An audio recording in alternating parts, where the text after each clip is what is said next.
Hey everyone, in this video I will show you the basics of using keyframes inside Capcut.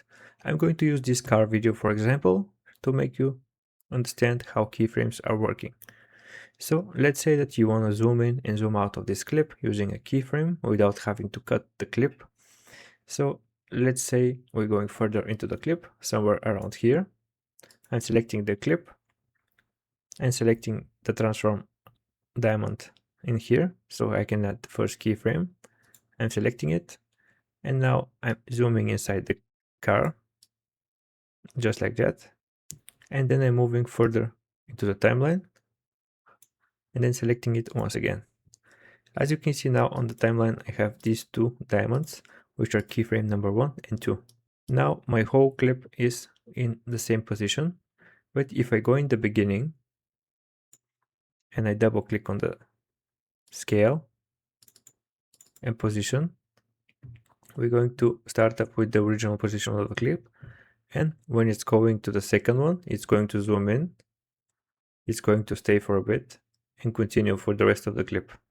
And if you want to zoom out again, you can create another one. So let's say we're going to do it right here. We're going to go back into the scale, we're going to double click it and double click on the position, and now it's going back.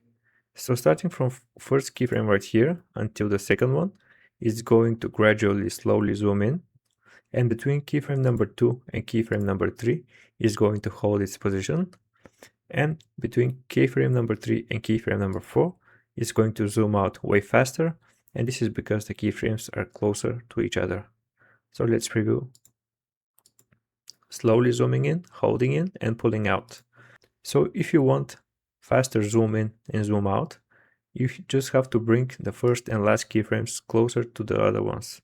Let's say example, I'm going to bring it this close, and I'm also going to bring this close the third and last keyframe. That way it's going to zoom in and out way faster. Let's preview. Did you see? So if you wanna, for example, do the opposite and zoom out way slower, you just have to increase the length in between the keyframes.